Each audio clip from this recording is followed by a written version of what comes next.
I used to have a sign that I'd hold up to night teachers that said I have attention deficit disorder. When we got into like secondary school, we started making up like factions where like we were like, we're DX, and the other guys were like, we're the nation of domination, and I was D'Lo Brown because I liked D'Lo. The next day I woke up absolutely hanging out of my arse. They were all like, bright as buttons, and I said, you were on TV last night, or you're on TV this morning. I was like, oh, TV? What are you talking about? Why was I on TV? I was like, and Test said one word with his big kind of like goofy head, just went, money. And I was like, what the fuck? I was like, what? People are like, everyone's getting diagnosed with ADHD now. It's like, yeah, I know I'm getting diagnosed with it now, but I've had it. It's not, I didn't just choose to pick up ADHD last year. It's something that I was struggling with all my life and didn't know I was struggling with. It's so tough to kind of explain to people how like this, the person that they know as like this incredibly outgoing, kind of extroverted, this character that they would kind of believe me to be is actually someone who is a very reserved, very introspective. I get energized by having conversations where I'm talking about pro wrestling. I get excited about it and stuff like that. But after this, I'll probably be very anxious about the conversations that we've had.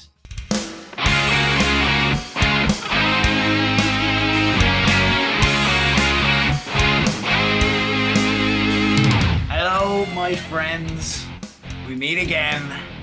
It's been a while. Where should we begin? Ladies and gentlemen, you're very welcome to the first edition of a brand new Low Blows podcast. You can see I'm wearing our brand new Low Blows merch. Not for sale anywhere. Merch is expensive, so it's just for us and the staff for now.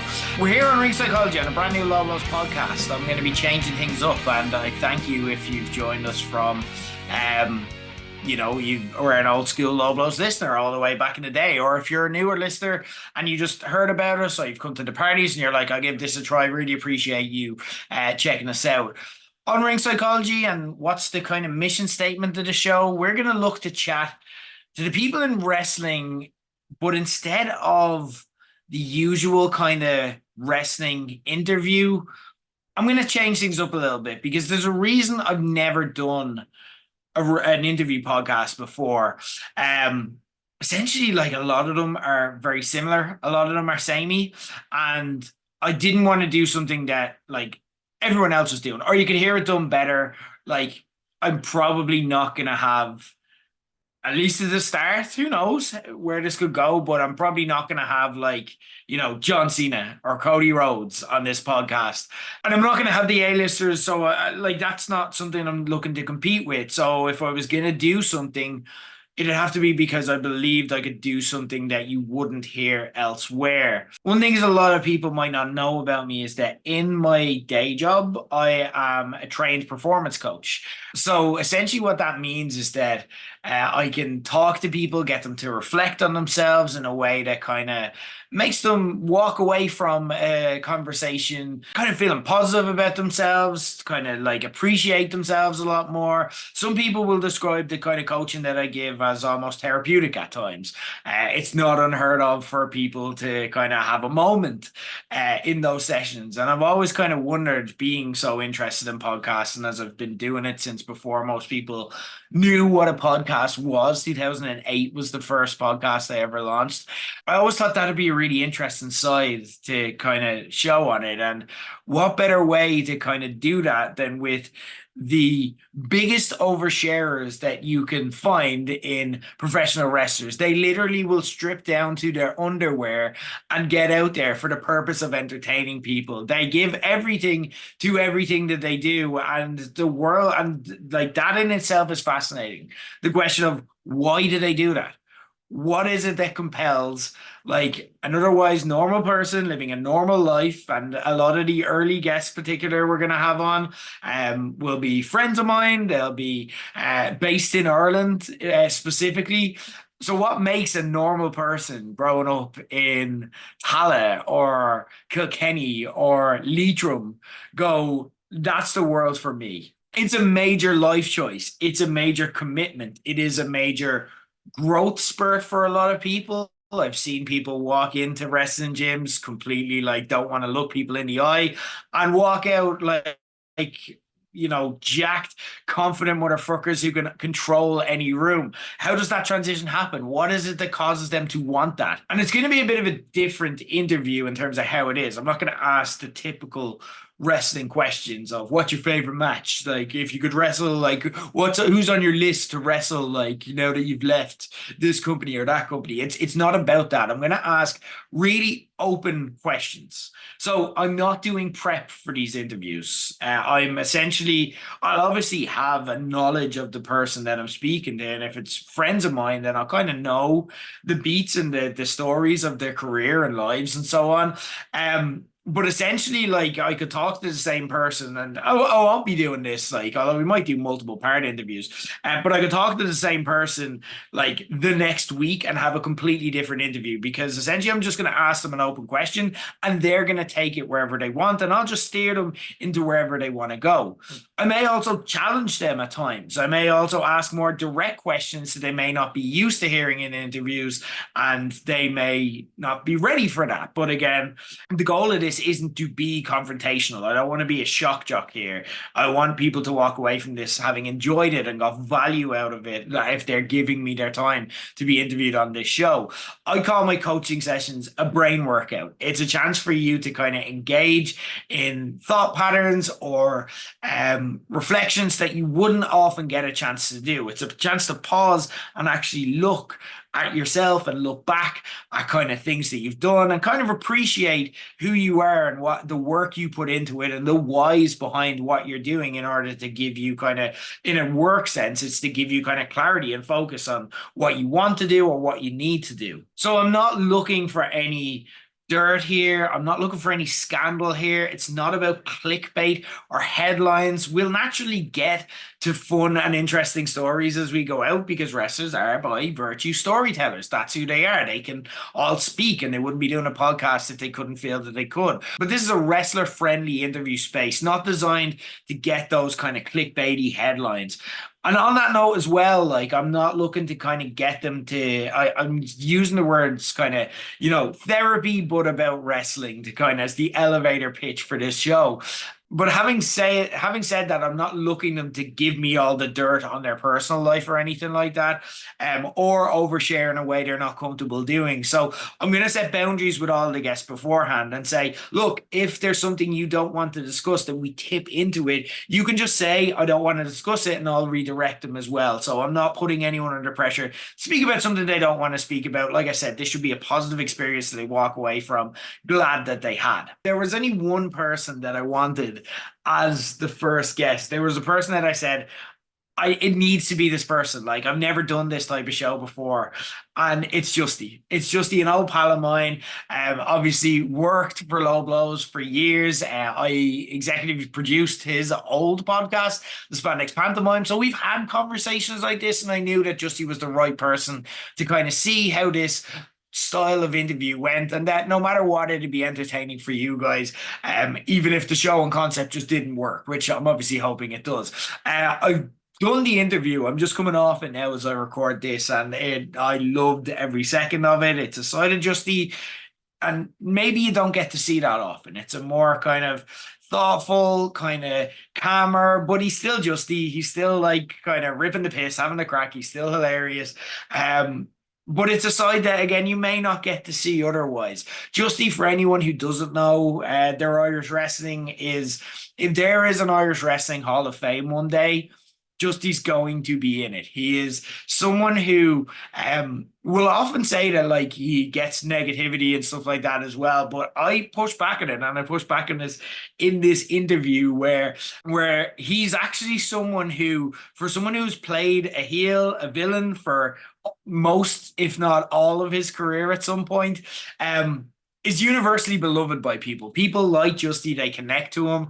And the reason that they connect to him is part of what made this really exciting for me. But I also found myself a little bit nervous. Obviously, first show jitters. I'm hoping that this concept works. I'm hoping you guys like it. But the thing with Justy and what makes this a fun dynamic is you don't know where it's going to go. And he doesn't play ball. Like the last time I actually did a formal interview with Justy was at the last ever Low Blows Live in the Woolshed that we did. This is years ago. And Justy ended up destroying the Woolshed stage because that is who Justy is. If Justy decides, I'm going to take this left, we're going left. There is no, Justy will jokingly at times still, like every now and then when I see him or chat to him, he'll still call me boss from the Low Blows days, but there is no bossing around Justy. There is no, I've never been or wanted to be his boss. He is his own person. And that's what makes him Justy, and everyone kind of loves him for it. So it was a no-brainer, but also I know that he can reflect and he can think about things in a very deep, meaningful way that may surprise people who are used to kind of only seeing him in the ring.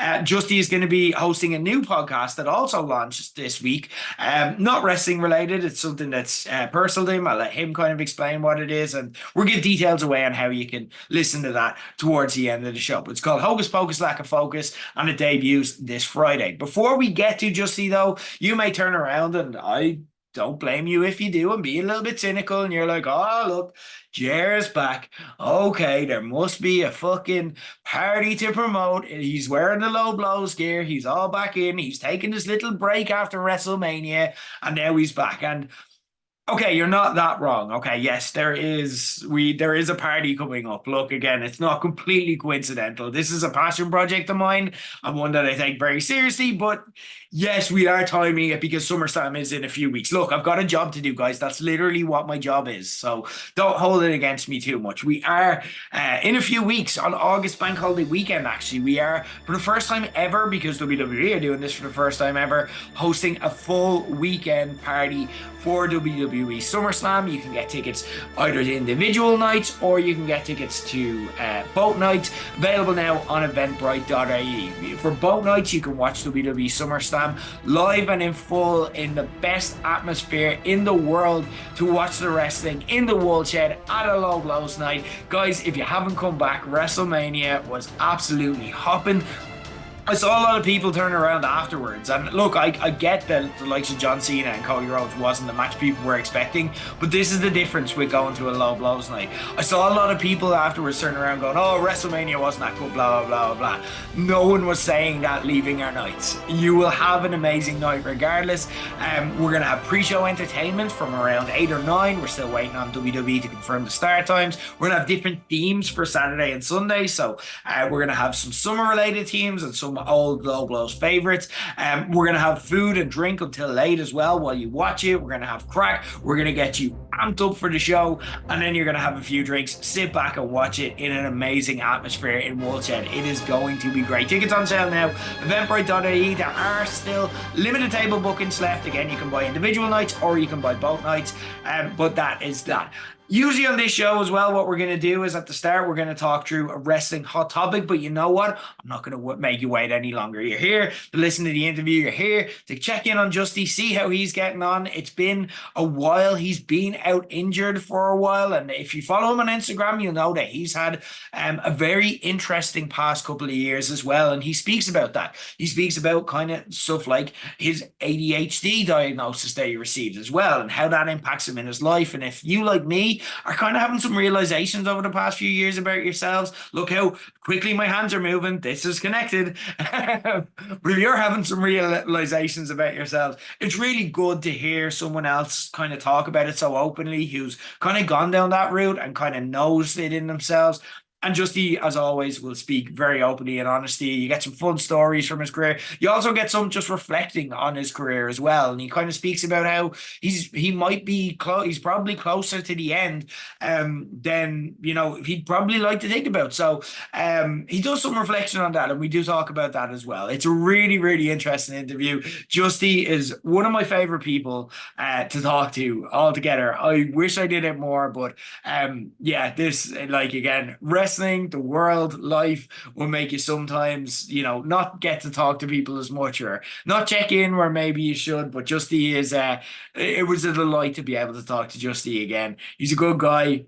There was no one else that I had in mind to do the first interview for the podcast, so I won't keep you from him any longer. Ladies and gentlemen, thank you for listening to Ring Psychology, and let's get on with it. Here's Justy. Justy, you're very welcome to be the first guest here on Ring Psychology, and That's your intro. Yeah, dude, we're just rolling straight into it. We're just going in. I thought you might do an actual intro there. No. Justy.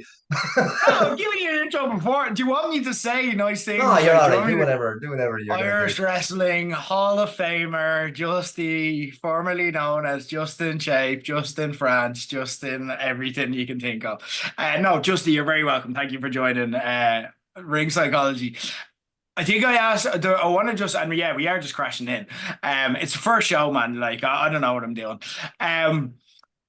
I ask this on kind of behalf of, I suppose, like the Irish wrestling fandom as a whole, because I think it's been a while since a lot of you got to chat in this way, like in a personal space. How are you doing? How are you? What? All right. I'm asking how you are. That was a real weird way of saying, how are you? Yeah, but I think no, it's been a while since I think people got to catch up with you, and I just kind of, how's life? What's the story with Justy these days? What's going on? Yeah, I'm all right. Things, yeah, but it's life. What? I've nothing really to report. Same as I've ever been for the last 20 years. I've just existing here. Everything's existing. Yeah. But are you existing happily? Is it a happy existence at least? Yeah. Yeah. Well, like fucking America's just bombed Iran, so like I'm doing all right for now. Is that right? Is that what is the answer? You're not getting bombed by America, so that's now your definition of okay. Is that silver linings? That's like it's perspective. It's all about. I did say in the intro that Justy is just going to do whatever the fuck he wants. Well, that was just like you done a big like. So nobody's seen you for a while, so we're going to hit you with a hard-hitting question. How are you? Good. No hard-hitting questions. We're just having a chat among old friends here, Justy. You're looking well. Your hair seems to be nice and fine and luscious these days. Like I just watched it, so that's why I have it down. It's not. That is the most sassy girl response ever. Your hair looks nice. I just watched it. What were you trying to say about me old hair? I do want to get into the ring psychology and the psychology of Justy and like when it comes to wrestling as well. So Justy, I kind of want to ask you just an open question, no right or wrong answers, and just tell me what you think. If I was to say the words professional wrestling to you right now today, what would be the first three words that come to mind for you? Like what instantly just jumps out in your brain? Spectacle. Entertainment and interactivity. Okay. Which of those kind of interests you most? Like when you think of those three kind of words, what about what is the thing that draws you the most that you'd kind of want to expand on, or just what do you feel interested in? Well, I think with pro wrestling, I think the beauty of the art form that we have is the interactivity. So like I like that side of professional wrestling. Like everybody has their different kind of forms of like what way they want to show off the art of professional wrestling. Some guys are technical, some guys are flashy, some guys are funny. There's like there's powerhouses. There's so many different ways that you can actually perform the act of professional wrestling. But for me, I think what everybody is drawn to, whether it be the people in the audience or the people in the ring or anyone involved in pro wrestling, I think the thing that keeps them, why they're addicted to professional wrestling more so than any other medium, uh, is the interactivity of professional wrestling. And that's when it comes to live shows. It's like our podcast that we had, the Spandex Pantomime. The reason why we call it that is because I love the beauty of uh, the audience being a part of the show. Um, so for me, when I think about professional wrestling, that's the number one thing I think of. I think of giving the audience an experience rather than just giving them a show. You know what I mean? So like giving them something that they're involved in, something that they can like feel that they were a part of, and not just they didn't just witness it. You know what I mean? Like if Mm. professional wrestling was uh like a car accident on the road, the audience isn't across the road with their camera out. No, they're fucking upside down in the passenger seat. Like they're right Mm. there. It's a visceral form of art that you don't get anywhere else. Theater is a beautiful thing. I love it. I love a bit of musical theater. I love I love going to the cinema. Like you know yourself, we're Yeah. both kind of cinephiles. We love movies. I love playing uh, like computer games. I love like getting into that. And like, but there's no art form that I've ever witnessed where like when someone hits the mat, you don't just hear it, you feel it in your chest. Mm. No, if the sweat can fly off someone, like if you see someone taking a chop and you can see it, you can see the welt with your eyes. You can feel the fucking sweat fly, hit you in the eyes, sting your eyes. You know, like if you shout at a professional wrestler, there's a good chance that professional wrestler might turn around to you and shout back at you. You know what I mean? Especially if it's you, you will definitely Good chance I'll 100%. do it because you Yeah, know yeah, yeah, I had to try to fill yeah, time because I didn't think about what doing any moves. But yeah. but for me, it's that's the beauty of pro wrestling is that you've it's such a collaborative thing. It's a symbiotic thing between audience and performer, and I don't think like when people talk about it, like I suppose it's funny that you asked me those that again, you didn't prep me for this at all, so I didn't know what to say. Like when I think about pro wrestling right now, you know, you can think of a million words to come up with pro wrestling, but right now, when I reflect back at pro wrestling, what was the most fun I've had like in ring, and it wasn't you know attempting a moonsault or it wasn't like taking a power bomb. It wasn't taking any fucking moves to be honest with you, because that's not the fun bit. The fun bit is the audience reaction and the kind of the energy that you'll get from the audience, and then the energy that you give the audience as well. So yeah, Yeah. that's my long-winded way of saying I like that it's interactive.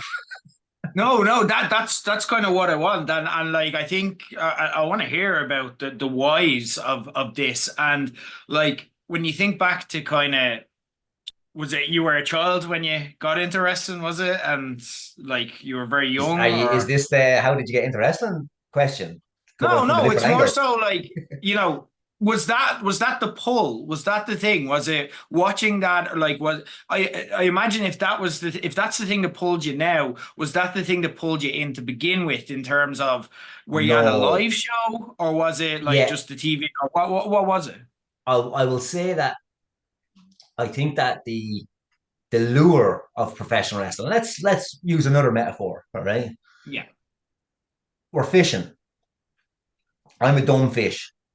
I'm swimming around. I see something sparkly up here. That's professional wrestling. Mm. The lure is the spectacle of it, is the kind of the big meaty men bumping meat. You know, like when I was watching uh, WWE, WWF back in the day as a kid, like seeing the likes of Tatanka and Warrior and you know Razor Ramon, these guys that were big characters. That was the lure that got me interested. So, but I Mm. wasn't interacting with professional wrestling there. I was just sitting down and I was watching the show. Um, and then when I went to live shows, that was more of the kind of, oh, I'm going to take a nibble of this thing now because I'm involved. I can feel the energy in the building.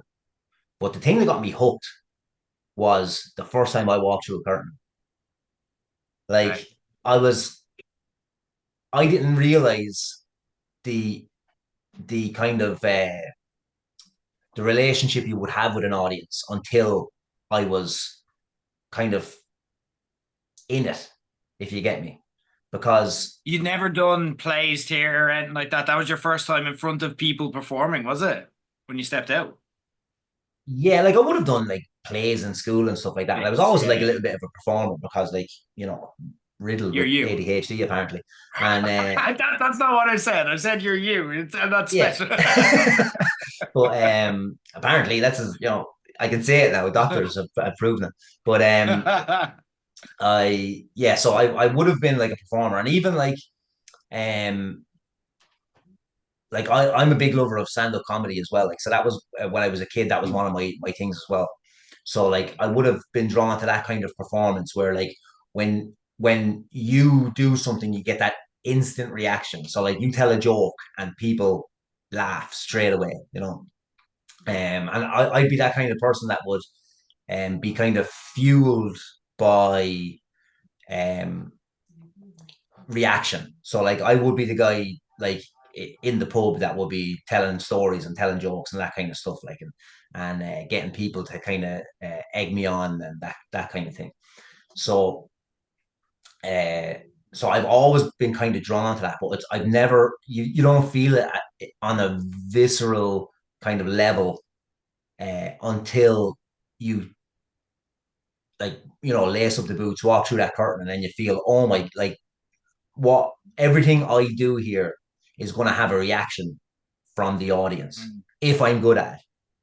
So, and that straight away to me is like it kind of fueled the performer in me where I'm like, yeah, I need more of this. Like, so like when I was a kid, I watched professional wrestling and I loved professional wrestling, but there was nothing that could hook me to be addicted to professional wrestling, like the performance side of things, until I walked through the curtain. You speak about kind of that reaction and that addiction to that reaction. What is it that you think you were looking for? Was it just kind of you mentioned ADHD there as well, and I'd love to kind of pick your brain a bit on that too. But like, is it the instant stimulation of it all, or do you think there's a bigger picture side that you're like, what? The thing that fascinates me is, and I know this question about myself because obviously I got into wrestling and did it badly for a while, but Well, I've been doing it what? badly for 20 years, Ger, so don't worry No, about but it. you've been doing it really well, like in terms you've been getting away with it quite well, much better than I did. But what is it that you think you were looking to find through that? Was it just as simple as the instant stimulation was just drawing you in and further and further and further, or was there a bigger picture kind of hope or wish, or even when you kind of reflect back at yourself when you started, what was that version of Justy looking for? Well, I suppose like reflecting back on it now, I was just really enjoying the dopamine. I didn't Mm. at the time I didn't know that was the thing that I like, that I was living a kind of a life that was just like, what's the next kind of upshot on the dopamine, the adrenaline, the kind of like what's going to like fire off the synapses in my brain to actually kind of keep me interested in like doing anything. And yeah, so that's on the kind of micro level, I suppose. It's just like it was satisfying me like in the brain where it was like, this is Mm. fun. I want to keep doing it. So like bigger picture, I suppose you like a bit of validation. You want somebody to tell you you're doing a good job, and a lot of things that I would have attempted. I get bored of stuff very easily, and I don't stick with things. Like I never picked up an instrument to play music. I never was like good at kicking a ball or like you know anything really else that I had an interest in didn't really give me validation. Like anything that I was good at, like uh, learning stupid facts about dinosaurs. Like nobody was patting me on the back for that one or shouting like you fucking you still got it, Yeah. Diplodocus. You're not you're not getting that kind of validation. But with wrestling, I suppose you're getting that in spades. Like you're getting that kind of. I found that I was pretty good the at wrestling in the way I wanted to do it. Now, I suppose when Mm. everybody starts, they want to be Shawn Michaels or Bret Hart. Um, but for me, I wanted I wanted laughs from the start. Like when I was the only reason I was booked, like in my first couple of matches, is because I made everybody laugh when we were training. Like it's like it wasn't any of the moves I was doing. I was pretty decent, like for someone starting off. My movement was pretty good, and I picked up things pretty fast. But like, you know, if you think about the class that I was in, like the guys that would have started with me, like I was middle of the pack everywhere on everything. So For like, context, like you're talking, Finn Balor, JD McDonough, Phil Boyd. You're talking who's who, Paul Tracy, like who's who of yeah, like yeah. Irish If you think wrestling. of like Yeah, yeah. if you think about the people Mickey that were there, Lynch. like Fergal, Finn, he was like athletically gifted. You were never going Yeah. to get much better than that. Like Paddy Morrow was the Mhm. most like naturally talented wrestler that I've probably to this day probably ever met. And like you can't match up to that kind of stuff. Phil's work ethic, Maxer's kind of the work that he was putting in outside of pro wrestling. Um, like everybody had the thing that they were good at. They were so good at it that I never reached them. So like I was always middle of the road. Like technical wrestling, pretty good at it. Never the best. Uh, you know, the psychology, just bumping, like the flashy stuff, pretty good at everything. But I wasn't the best at any of it. But the one thing I excelled at was being able to tickle everybody from the apron, from the mat. Being able to say something that will just pop everybody.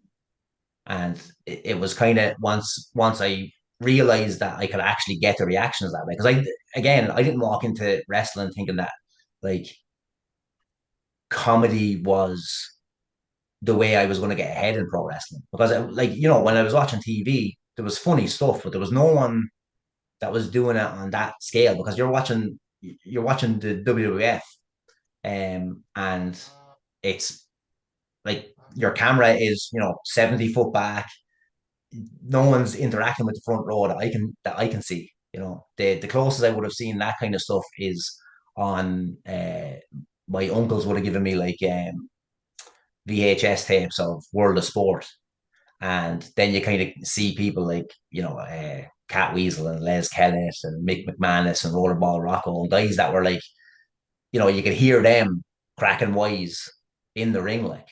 So I kind of adapted that kind of I leaned into it like the fact that I was kind of cracking people up like.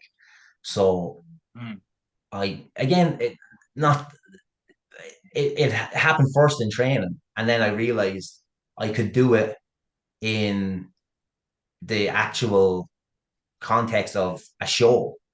And being like my favorite is obviously being like a shit eating heel, because like you can get away with so much stuff in that one. But like again, even as a face, I tried to uh, maneuver wrestling around how I like to make people laugh, that kind of thing. So Mm. yeah, I think I suppose that's how did we begin this tirade of me talking about No, being like funny? look, we're just spitballing here, but like I suppose what I'm hearing kind of was were you looking to kind of find your place, find your niche in the world? Yeah, Because you say I like stand-up comedy. You're very funny. You're obviously getting kicks out of getting up and making people laugh. Um, But then you've not decided to go down the stand-up comedy route. You've gone down the wrestling route. Was it trying to find your this is my space in the world, like, or that's kind of what I'm hearing, but I could be getting it wrong. What are your thoughts on that? Like in my world, in the world in general. Just you, like finding your place, like who is Justy, like you know what I mean? You're starting like what age were you when you first went down? When I first started training professionally, it was 17. 17. Okay, so that is very much like the period of life where people are like, who am I? Like, what am I? And finding their Yeah, place in yeah. the world. Like, do you think that's where it's like wrestling seems to be the place where you're like, oh, I fit in this. This is the hole that I'm meant to fit in, like in terms of that. Was it Yeah, a bit of that? definitely. Like there was a few years before we found NWA Ireland. Like there's a group of people here in Kildare that would have been backyard wrestling, like, and like we were like selling tickets to shows in Danny Butler's backyard. Like I had bigger draws in Danny Butler's backyard than I had at some wrestling shows, like, you know. So so I was already kind of addicted to it. Like, let's set the scene here, right? It's the late Okay. 90s. It's the late 90s. Attitude era is running wild. I'm a hormonal mess. I'm in the midst of puberty. I'm either angry at the world or I'm sad at myself. I'm horny and also awkward. You're fucking 15, Horny and 16, awkward. That's 14, another 15. boundary and a half, like. Yeah. Think about what's on the television at this stage. So like I've just come from fucking Den TV and I'm now progressing into Jerry Springer, Jackass, South Park, Family Guy, Yeah. Raw is War. It's kind of a time where like inhibitions were starting to kind of just shed off of the youth. Like our kind of elder millennial generation were at a point where like Gen X were kind of when they were my age, like at that stage, they were all kind of, you know, grunge, like nihilist, like who cares, like wow, fuck the world, war is bad, save the whales, do whatever. Like what? Fuck off! What a dumb generation. We came in and we were like, Yeah, which are thinking war is bad. Oh, yeah, but assholes. like, yeah, but don't be so. Don't be like, we still think war is bad, but Nerds. like, we were like, yeah, let's just get on with it though. Let's watch guys pooping on each other on TV. War is bad, but there's a trolley there and I can throw myself down that hill. And I watched Yeah, it on MTV last night and he survived, so that's it. Like, so like, so we started in school. It was where it started first. So like, we had uh, like my earliest memories of pricking around with wrestling was in primary school, where like I was picking up lads and being like, I'm Razor Ramon, and like lads are like getting very hurt. Um, Hmm. don't try this at home. And then like where like we were like, we're DX, and the other guys were like, we're the Nation of Domination, and I was D'Lo Brown because I liked Of I course, liked of D'Lo course. You I liked didn't need D'Lo to Brown, and say the that Road was Dog the was only taken. we're all thinking it. Um, look, you're looking at the real deal now. I I loved I loved the Sky High.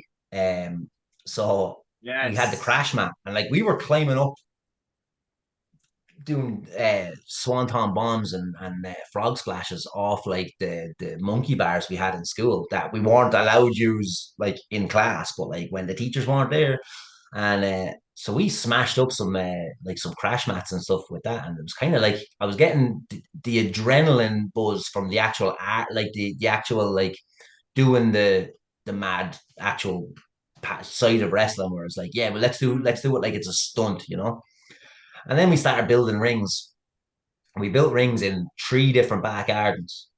Um, yeah, Stephen McCabe's, his father was very mad because we dug holes and poured concrete into we like put steel poles in concrete. Like, take in mind, we're all like 14 at this stage, but we in Well, yeah, I bet you were still a fucking nightmare when you were putting up the ring, like bossing people around, oh like yeah, like being, I was a go bossy fucker. over Like yeah, there.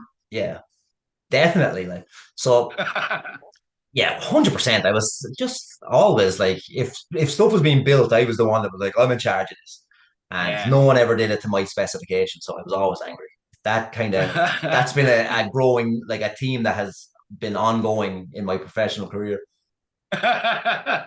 But yeah, so we built rings in Steve McCabe's house, out in Paul Bean's house, and in Danny Butler's house, and um yeah, we kind of got a little bit better and a little bit better and a little bit better, and we were making we were making like tapes and sending them to like websites that were critiquing our wrestling and stuff like that. We were getting like put out on like I don't know whatever like backyardwrestling.com or whatever it would have been at the time, and they were like, Right. these guys actually are kind of more like garage wrestlers because they put in the effort. And like we went off and like rented fucking rent a fence for steel cages, and we made a hell in a cell.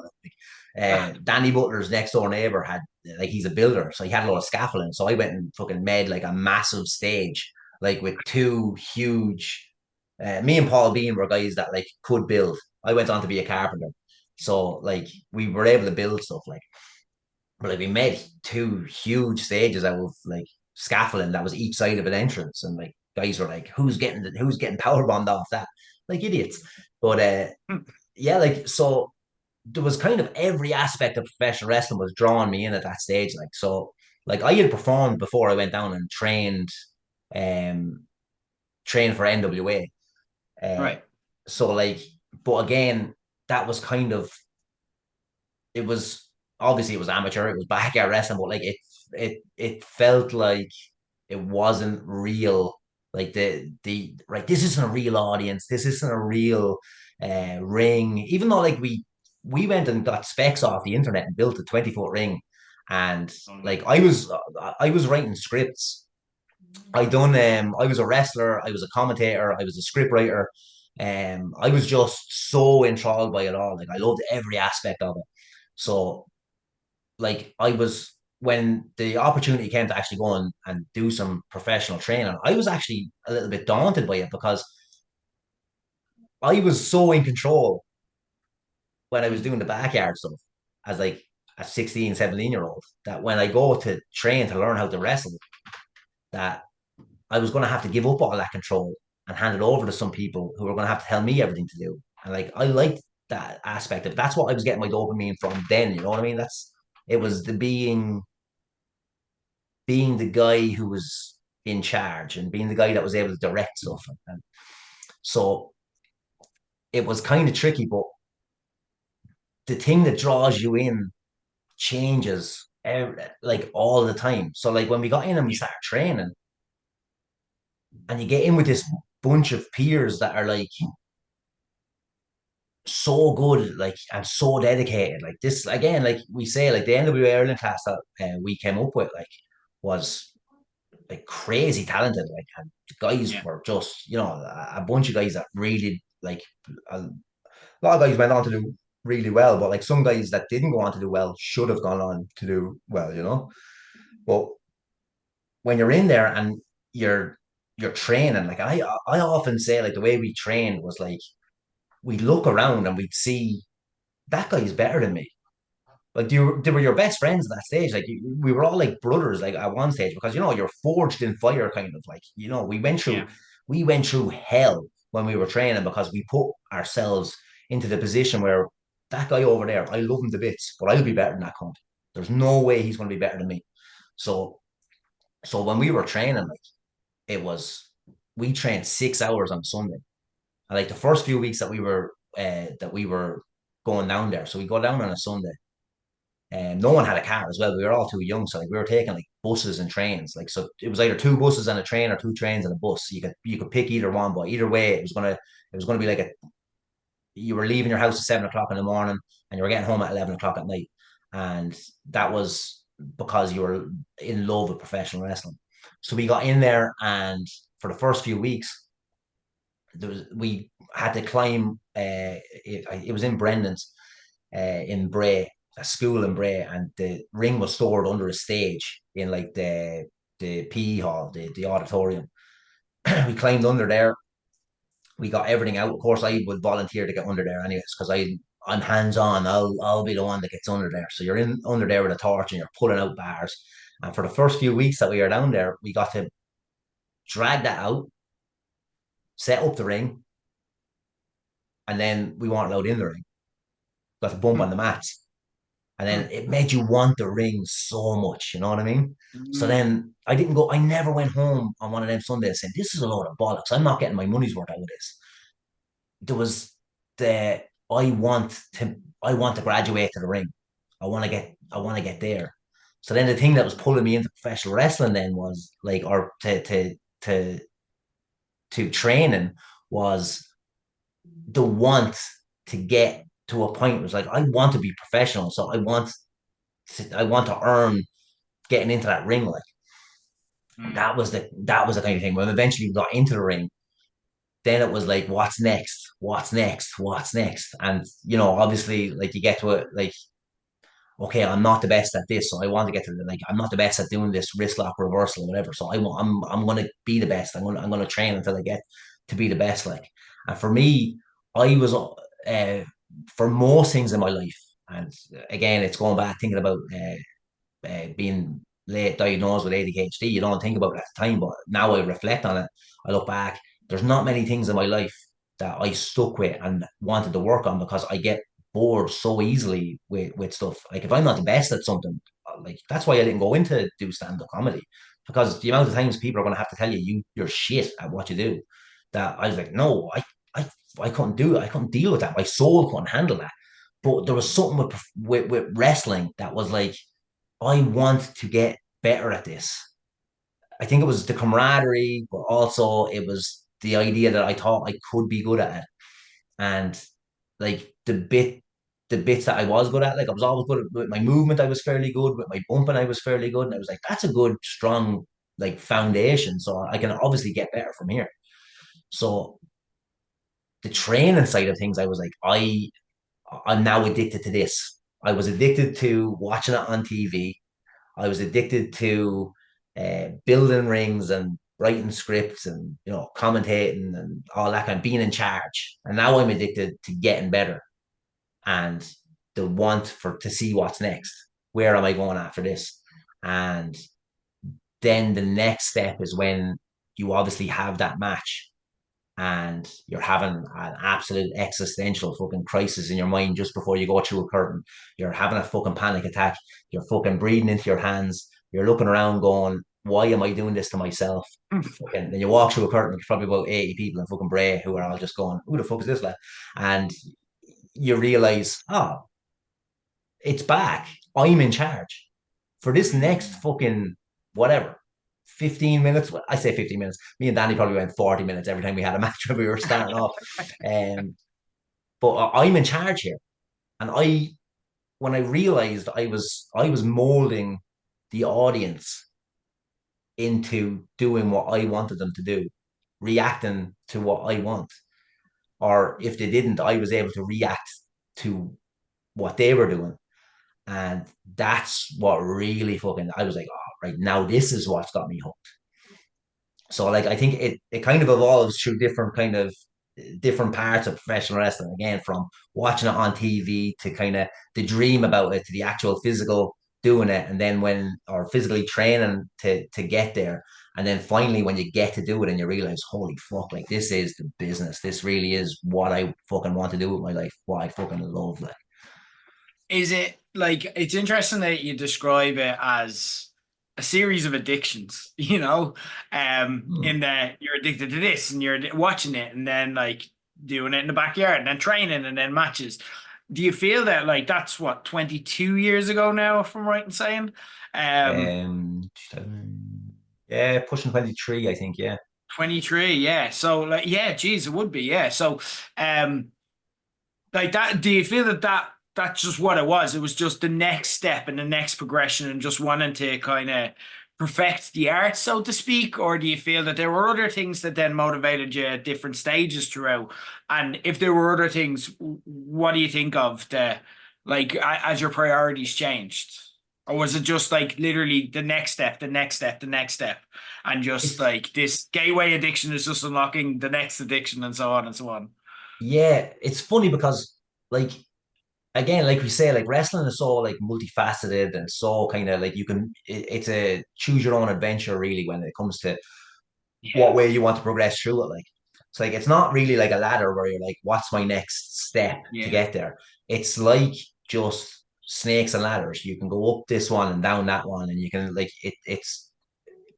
like you kind of just have to find your own journey through it. And I kind of stumbled, arse over into a lot of situations in wrestling where like I get lucky a lot of the time where like I either know the right people or I kind of you know was good at kind of schmoozing my way into situations and stuff.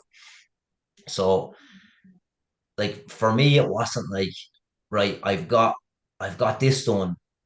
What's the next goal I'm gonna get? I'm gonna move on to. It was more like kind of oh shit. I've opened this door. Now I'm here. Better do best. Better do the best I can here. Like you know what I mean. So like Yeah. when the opportunity came, like my first match that I had, Yeah. Danny was booked. It was a weekend of professional wrestling. Danny Butler, who I would have like been in school with here in Kildare, we would have shared the dream of pro wrestling, where um, we were the kind of two guys from Kildare that were gonna kind of stick with it. Like when we first came down training, we brought a busload of people down, like all the guys that were doing backyard wrestling and stuff. And you knew it was kind of going to be me and Danny that were the ones that were going to stick with it because we kind of had that addiction. It wasn't a fad for us. Like so, Danny got booked for the the the 2 days of the weekend of wrestling, and I was fucking raging. I got booked on night one to tag with Danny, but I wasn't booked on the second night, and I was fuming. I was fucking fuming. But Danny like had a better look than me. He kind of was after Mm. filling out a little bit better than me. He kind of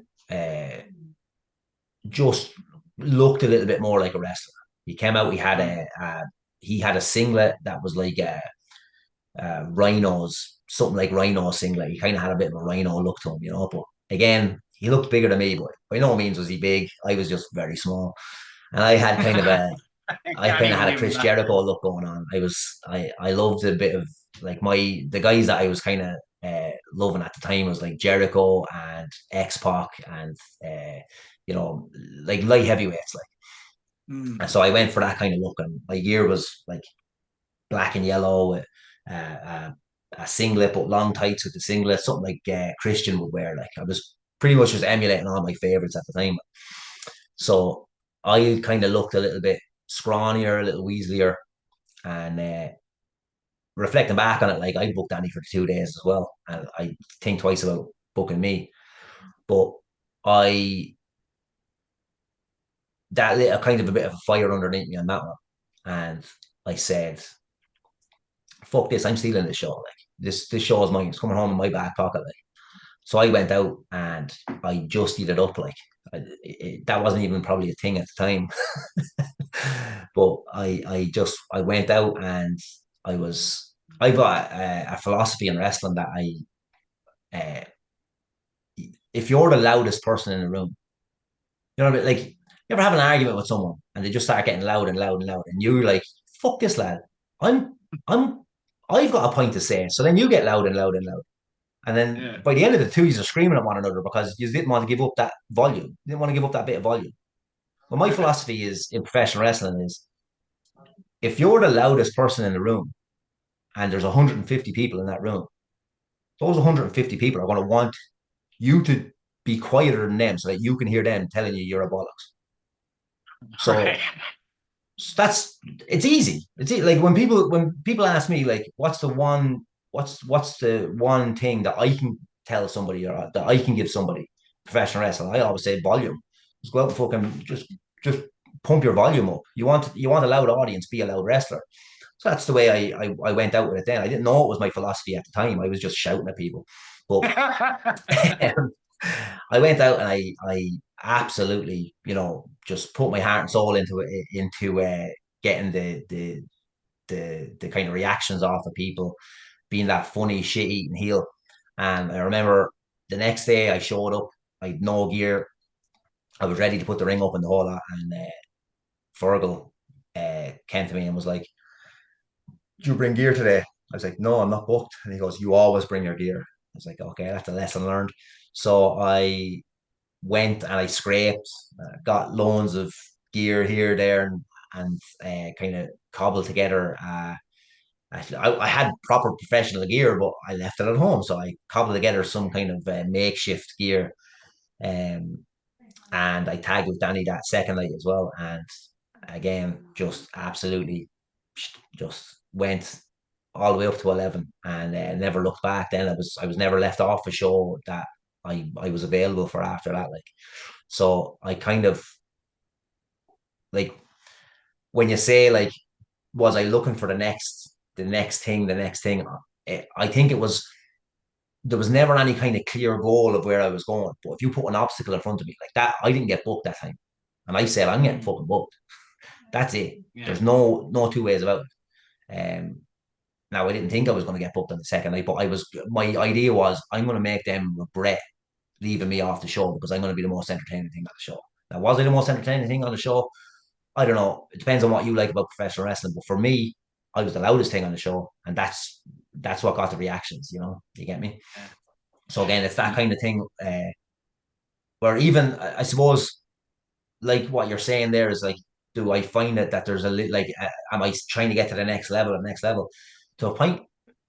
Like later on, like if you fast forward, like 15, 20 years, when I was like where I am now, and what I kind of do on shows now is I kind of give myself my own little obstacles, because like it's hard to kind of go out there and be like, I don't want to just go through the motions of like, okay, I can go out there. Like, again, it probably sounds funny to people because they say like, all you do is go out there and shout Justy. But like, for every match that I do, like that, me going out there and just shouting Justy was one of the things where I said, I wonder if I can get over and get a mad reaction without saying anything else other than my name, like a crazy Pokemon. And that's where that came from. It was where I gave myself a task. I gave myself, okay, like, let's see if you can do it. Like, and that was just like an obstacle I put in front of myself that ended up like being my gimmick. I was like, oh, this is too easy now. Like, I've completed wrestling. If I can go over and get over more than anybody else out there by just screaming my name, that's like, what else can I do? It's like you have to hit reset. You have to find other like little things to kind of give yourself challenges in like, even if it's just a small thing in the ring where you're like, oh, I want to get this one thing over, or I want to, like, the fish hook is another version of that.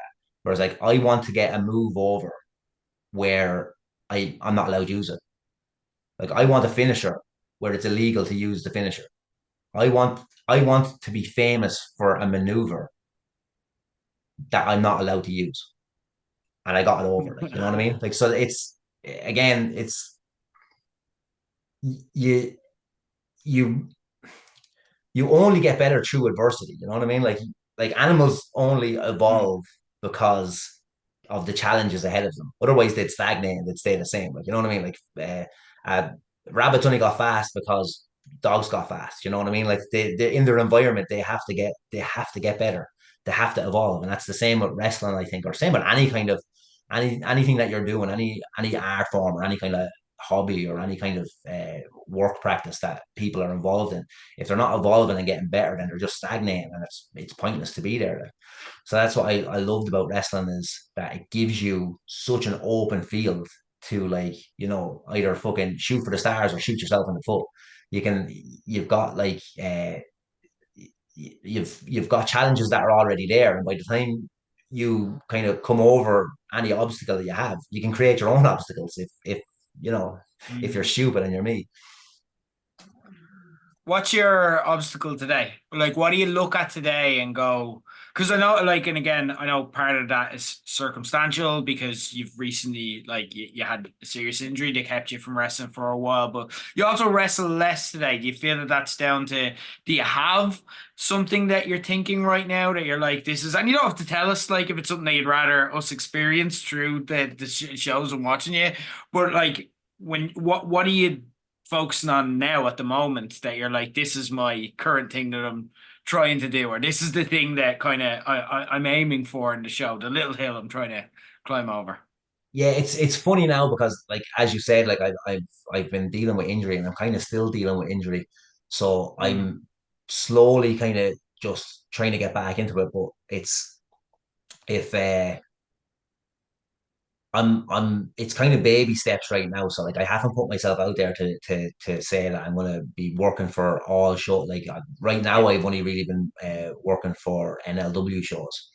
And that's because well, number one, they're some of the best shows you can do. Like you go out there and you can do whatever you want. The craziest I can let my character get is in front of those kids, you know. But the challenge really is now there's no kind of in-ring challenge where I'm kind of like it'd be fun if I did this. It's right now it's kind of like right, you need to get yourself back to a point where you can have a comfortable match. Like, you know, there's not many matches left in me. I I have to kind of put my hands up and say like I am hurting and it's not going to last forever. So like I want to like for me, I just want like my challenge now is to go out and still be entertaining without killing myself, if you get me. So like if I can go out there and like the last couple of matches that I had, like I'm again, like I say, I'm only easing myself in. I'm dipping the toe into the bath. But the last couple of matches I had like have been gimmick matches basically. But like Mm. I've had so much fun doing those, which is like again, like we say, the beauty of professional wrestling is if I can kind of mold it around what I need it to be at that point. So like right now I need it to like just be a little bit easier on my body and kind of even on my mind where I'm like, right, this doesn't have to be a great big challenge for you physically or mentally. You just want to get in there and you want to get that kind of love that you had for professional wrestling, like that kind of the as we say the interaction with the audience, and that's what I'm living for. Like, so if I can get that, and we done a show in Kilkenny where me and CBL had a match where the loser kisses a welly, and it went over so fantastically. Like the audience just went absolutely go bananas about it. Like it was crazy. It was so much fun. And then just Sunday gone, I was involved in NLW's Rumble match, and yeah, I overcame 19 other competitors through sheer stamina. I entered at number one, um, and I finished the last man standing in the ring. So, like, you know, no one has to remember the part where I was hiding underneath the ring for 15 minutes until I got the Yeah, yeah, opportunity I to was gonna win. bring that up because yeah. But yeah, that's the kind of stuff that I'm doing now. Is like, can I still get a good reaction while kind of nursing myself back into it? Like, and Mm. obviously, I don't want to be in a position where I'm putting myself in a dangerous spot or anybody else in a dangerous spot where like I can't have like look right now I'm not going to be able to have a main event match where I like crack out all the moves and stuff like that. So I don't want to put anyone into that position where they are going to have a bad match to wrestle me, or they're going to have a match where they're putting themselves in a position where they might get a little bit like they might be a little bit afraid that they're going to get injured or even they will get injured. So right now I'm like, okay, I can put myself into shows in a position where I can still be entertaining, but I don't have to drag anybody down, if you get me, or drag the show down. I Like don't. I still want to be entertaining on a level that I'm comfortable with as well. Yeah. I don't imagine just knowing you and kind of based off what you've already told me that you have like this John Cena style retirement plan where it's going to be a year and I do this, I do it, and maybe you do, and that's it. But like you speak about how you're probably closer towards the end. Like in terms of like just theoretical, totally like is there stuff you'd still like to do, or do you just want to kind of go until the wheels come off, or is there like a full stop you'd like to? And you don't have to tell us what that is. Obviously, we can experience it and enjoy it ourselves if that's what you'd rather. But is there kind of a when you say that, do you see a finish line in sight, or is it just I'm just going to keep going until I don't enjoy doing this anymore? Some people want to go big and have a big final chapter. You strike me as someone who could be perfectly happy just doing small NLW. Not I don't not the NLW shows are small, but like like shows in Kilkenny or random places and just having fun matches until that no longer makes sense. Like how does that look when you think about it? It's funny because as much as I'm like looking down the barrel of like, I don't want to say retirement because like, kid never made a Yeah. dime. You don't retire from a job you didn't make money on. But I'm looking down the barrel of kind of having to kind of put the brakes on professional wrestling. But I've not thought about it either big picture or little picture, like because like I Yeah. think there's a fear in me of like what would I what is life like without wrestling? You know what I mean? Like what do I do with it? Like I didn't really put myself into like I didn't kind of have a look at anything else I could be doing for like a hobby or for to get that dopamine or to kind of you know get that kind of interaction with an audience again. So it's hard for me to kind of think about like, oh, what, like, when is it going to end, or how is it going to end? Um, Obviously, there's stuff if presented with, I would be like, oh man, that would be excellent, yeah. But there's nothing in my head where I'm like, like I've always said I wanted to wrestle a bear, and I got to wrestle a bear. So like, there's after that, No, just extra time now. Like, yeah, yeah, you, it's you just can't it's you every can't take house a that away from bonus. me. There's but yeah, there's like I like love to just continue being involved anyways. Like if there was a point where I'd have to become like a non-wrestling talent, whether it be commentating or managing or agenting or just like kind of lending myself to pro wrestling. I'd probably like to stick with it. But as for like one big blow off, or like, am I gonna go out like a firework or like a fart in the bathtub? It's probably gonna be a fart in the bathtub. But again, It if feels like how you'd want it though. Like it feels like that would be somewhat intentional of that's just more like what you'd like and how you'd enjoy it more. Like for I me, I love doing like towards the end when I kind of knew right, I this isn't for me, I'm not gonna do it. But I loved doing rumbles. And all I wanted to do was rumbles because it was just in there with me mates just shooting the shit yeah. and having a lot and I didn't care about anything big. I just wanted to be around my mates and enjoy the thing that I put so much time in. And I feel like you'd be and maybe not rumbles, but you'd be similar in that you want to just enjoy it day to day rather than it be this big thing, you know? Yeah, Or am I yeah. Like I do love the little interactions in wrestling of like what you're saying there as well. Like rumbles are interesting because I used to hate rumbles because like you go out there and it's not all about me. There's too many people in here. Give the focus to me. But what I started to love about the likes of rumbles and the likes of kind of entertaining myself in wrestling. Like Mm. entertaining the audience is one thing, but like I have found this kind of little love in entertaining myself. And like so when I'm in there, I can fuck with wrestlers a little bit, like try and pop them, try and get like one of my favorite things in the like in professional wrestling now is like there's the macro reaction which is out there to the audience. Mm. But I love a micro reaction where I can like number one, pop a wrestler, uh, or Foxy. Foxy's too easy though. And the other one is I love giving like, let's say there's an audience member out there. There's the thing with you ever see or hear the story about Bill Murray, where like he sometimes he goes up to people in like in restaurants, and he'll take a chip off their plate, and he'll look at them, look at the chip, eat the chip while making full eye contact with them, and say, "No one will ever believe you," and then he leaves.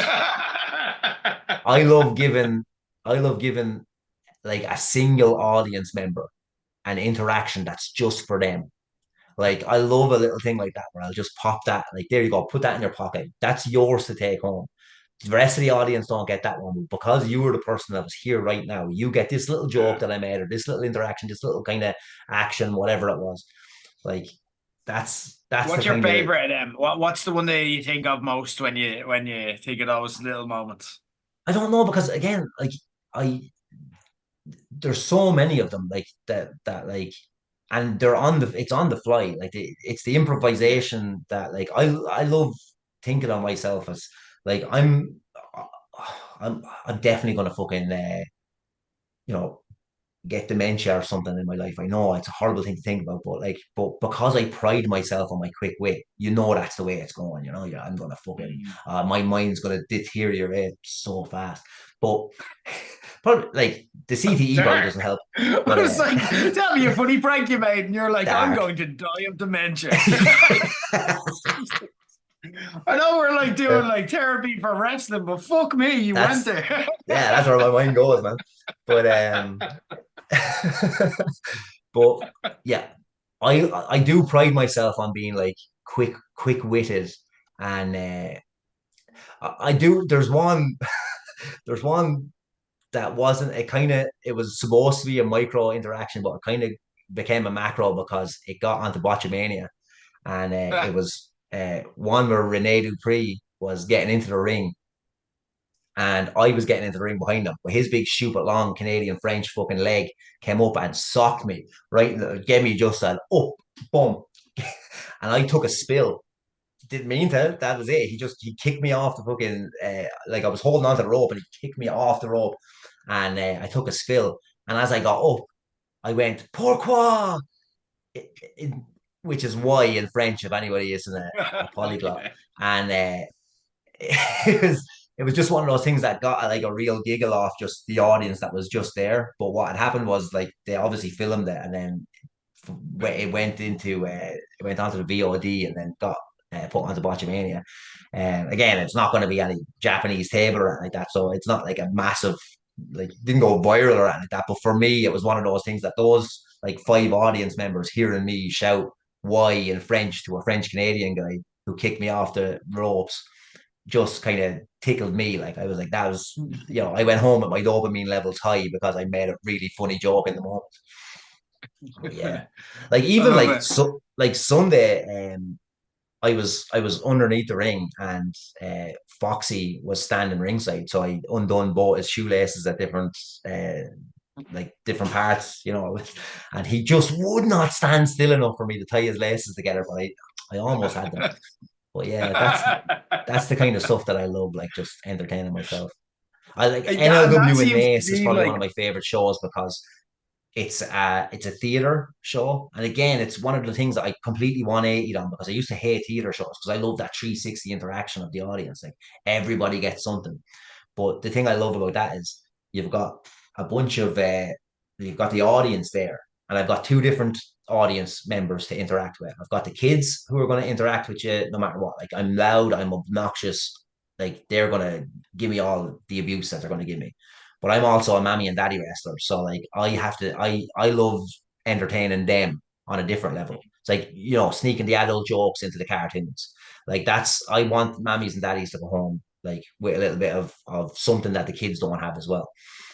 yeah. But also there's another aspect of it where there's a curtain right here, and you've got a shitload of pro wrestlers standing out there. So I'm trying to pop all them as well. On like that's my micro pop there as well for those guys. So if I see someone over there that I can get a good giggle out, like I will go to town. I'll try my best. Like I'll abandon this audience to get a laugh off of one guy who's been training 2 weeks that's sitting on a chair, fucking hanging at a curtain. So yeah, so I I suppose to answer your question, yes, I do like doing small regional shows, and I probably will keep doing them. Yeah, I feel that like, and this is what makes this interesting because you get a lot of, and if this is the type of answer you give, then that's good too. But like when you kind of ask people or they reflect on, this is the moment, this is the nirvana, this is the why I got into this, like where it just went up a notch because you're describing those dopamine hits. But is there a time you hit nirvana? Is there a moment where you're like, this is exactly it?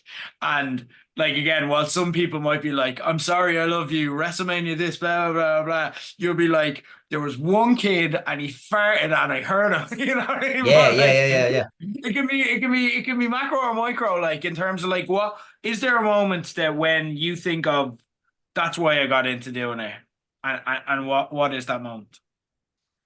Or it could be multiple as well. Yeah, like there is like there's kind of all kinds of versions of it. Like Yeah. like as I say, like all those little interactions make wrestling worth it. Yeah. But like and then there's massive moments that I've been involved in as well that I've been like, this is why I do it. Like, like a lot of OTT. Um, I remember thinking like this is exactly what I wanted wrestling to be, and I didn't know like when I was dreaming that I was going to be main eventing WrestleMania 25. Oh, what a fool!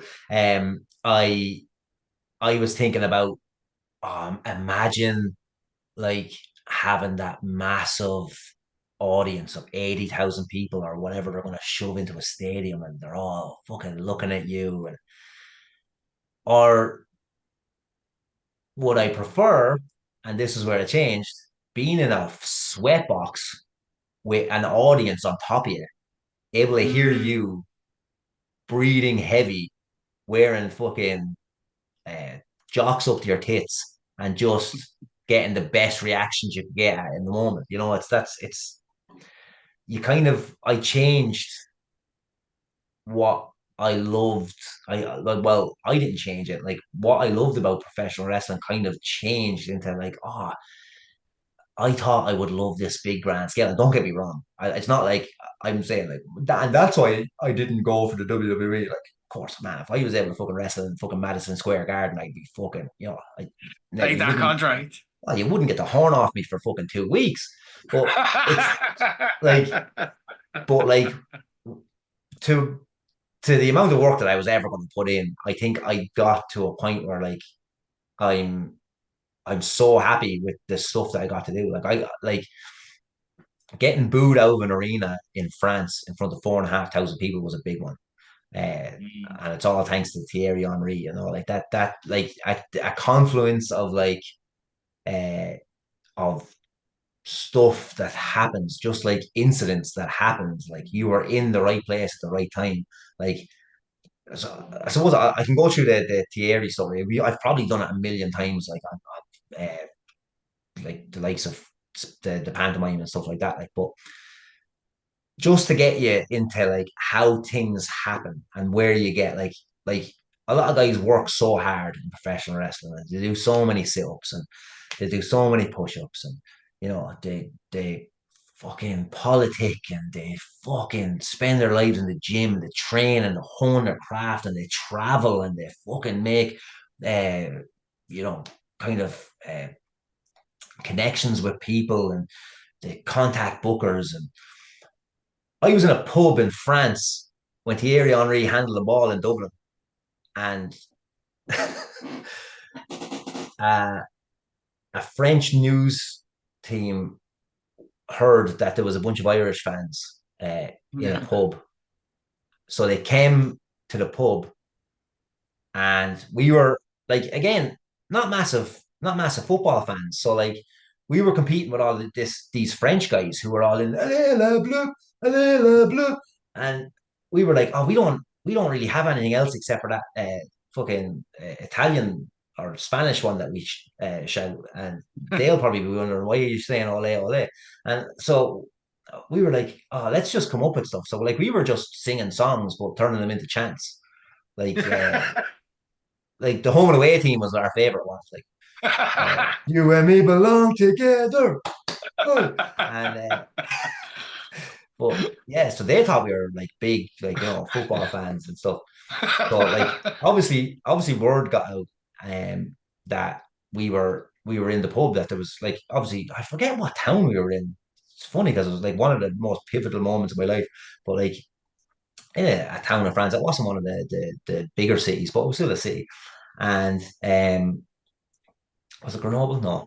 Uh Anyways, TV cameras showed up and they were like, we can we get a few minutes of your time to some people? And a few of the lads were like, yeah, they were all giving out shit.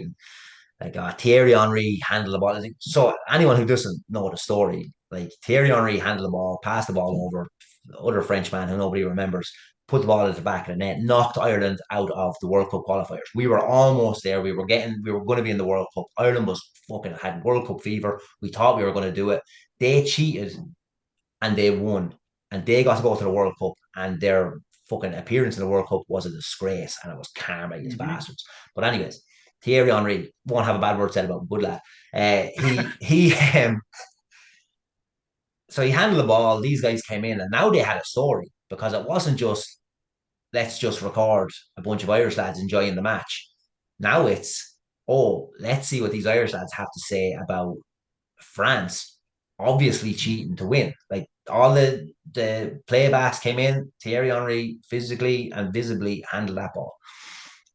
So ask lads, they're he's a shy hawk, he's whatever, he's this, he's that. And, boys are all we were all jarred up as well. All fucking I was a lot of pints deep at that stage. But when your one came to put the camera on me, I was like, all right, time to time to go to town. So I fucking dipped my fingers into the pint, gave it a little bit of boom. I was crying, tears of cheap Kronenberg or whatever it was that they sell over there in France.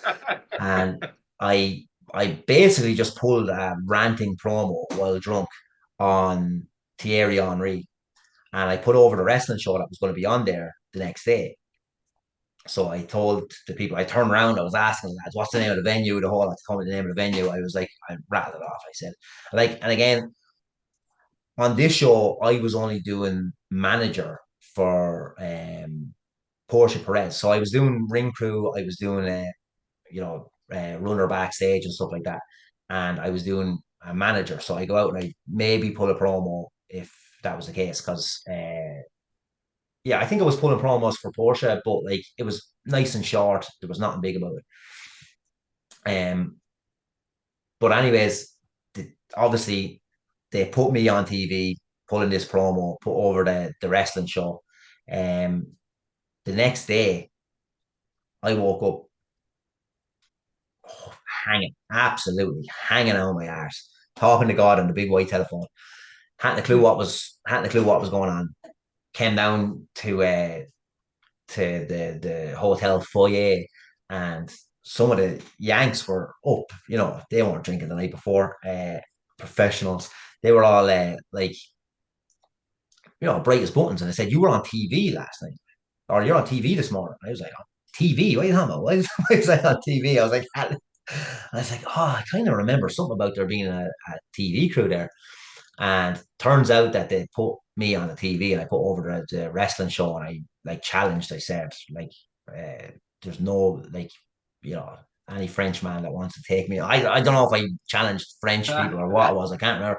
But I said anyways that French people were all cheaters, and might have mentioned something about them smelling like cheese or whatever. Like, and uh, then when we got to the venue, we were told that like, oh, there was kind of like an upsurge on tickets that day. Like, so like we sold a few tickets. I don't know how many it was. I remember telling people it was 500 afterwards, but that seemed way too much. So that was probably the lie I was telling people. But there was an uptake on some tickets, and Joe Cabre, who was running early with our, he was like, we need to do something with this. We've got a great story in the Thierry Henry stuff. We've got Irish people on the show, and we've got uh, Dupree was doing the French thing anyways. He was coming down waving the French flag, even though the kind of French he was speaking, French people didn't understand. He was speaking Canadian, like. So they hadn't like. I had better French than him, and I was like, I couldn't remember anything from school until I got drunk, and then I could remember everything. But uh, but anyways, they were like, he came up with the idea that we're going to put Maxer versus Dupree in a flag versus flag match, Irish flag versus French flag. Justy, you were after been on TV, plus you have a promo, like you're able to do a promo, so we get you to do a promo before the match. And I was like, yeah, grand. Now, again, keep in mind, absolutely dying. Like I was hanging. So the whole show went on and everything was kind of going all right. It was just a normal show. I walked out with Shawnee. We went out first. Dupree was going to get the big French pop. Um, we came out and I was waving the Irish flag. We got to the ring. I pulled a promo where I said, anyone who supports the French football team and Thierry Henry, you're as bad as him. You're all cheaters. There's no good Frenchman. All this kind of stuff. Now my voice is during the promo cracking and going, but I no finish for the promo, so I just said, now everybody be upstanding for the Irish national anthem. So I went a cappella with no voice singing the Irish national anthem.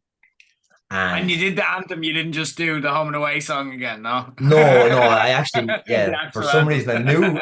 for some reason, I know my own national anthem. Apparently, that's it's not a big thing over here. So there's a good anthem stories for later years in AWR, but this one was the Irish national anthem, and I sang my fucking throat out. Like it was, I could feel the burn in my throat and my chest, and I threw everything into it. And it was the one of the like you could imagine someone the most offensive sound you could hear, but in a language that you've never even heard of. You didn't even know this language existed. I wasn't singing in English. I was singing in there was words coming out of me that these French people couldn't even comprehend. And I looked to my right, and Shawnee, like Maxer, was beside me in an Irish jersey with his hand on his heart, and there was tears. He's a big football fan, so there was tears literally running down. For me, the promo was a performance. The national anthem was a way to like bring it to a crescendo. To Shawnee, he was feeling every fucking emotion that I was Singing it back selling to to the you. audience. And when it got to a point when I was like, "We love Oklahoma," and you couldn't fucking like there was at that point there was dolphins beaching on the fucking coming up onto the sand. Like whatever noise was coming out of me was like humans couldn't take it in. There was like glasses shattering around the fucking arena, and uh, the French national anthem hit. Fucking and fucking Dupree comes running down like a young Ultimate Warrior, fucking the Ultimate Warrior coming like coming flat out, waving the French flag, and we obviously powdered. We got the fuck out of Dodge. Got out of there. Dupree comes down. The audience is going fucking ape shit. There's people swinging over the like little kids like are throwing popcorn at me. There's people swinging digs at me. I had to get away from the the guardrail. Uh, the match boys had like a match planned, but when they got in, it was there was so much heat in the building. Like Nice. I had created so much fucking heat in that building. Like me, Nice. the stupid fat skinny Irish guy that puts up the ring was now in the main event and has made a fucking tinderbox out of this fucking arena. And the guys were like, this isn't getting any hotter. So let's just go home. So they got in for a spot. Shawnee done a little cut off so that where you'd normally get a little bit of heat in, but they just went literally 30 seconds. Fucking Dupree pops back and fucking boom, boom, knocks the two of them are up on the ropes, knocks Shawnee down with the big fucking dig, pulls out the French flag. The audience goes fucking apeshit. I come to the fucking ropes. He knocks me off with the flag. Shawnee tries to get from behind. He knocks him down. We fucking roll out. He's going mad, swinging. Security grab me. And like I'm like, where's Shawnee? Where's Shawnee? There's kids coming like grabbing at his hair. Like Shawnee had like a lovely little mane of fucking hair. And they were grabbing at his hair while I'm like, fucking get us out, get us out. And like so again, it's only the kids. I would have, I could have knocked out 7 or 8 of them, Good but like, thing. I believe you. Yeah. it's funny, but we got I'm dragged. glad we established you could beat children. It's I was like, always important. I could bite one little French kid's nose off and spit at another one, and that would create an intimidation factor that would make sure we got out. Whose nose is next? Yeah, Yeah. at Kill least would be surprise. fun. You have to have a plan. But anyways, we got kind of bundled backstage, and as I got through the curtain, like first greeted by the nicest guy in professional wrestling, Scotty Too Hotty. And he was like, wow. And I remember Test was behind him. And Test said one word with his big kind of like goofy head, just went, money. And I was like, what the fuck? I was like, what? And so there was now guys who I watched in WWE standing and applauding me as I came through a curtain.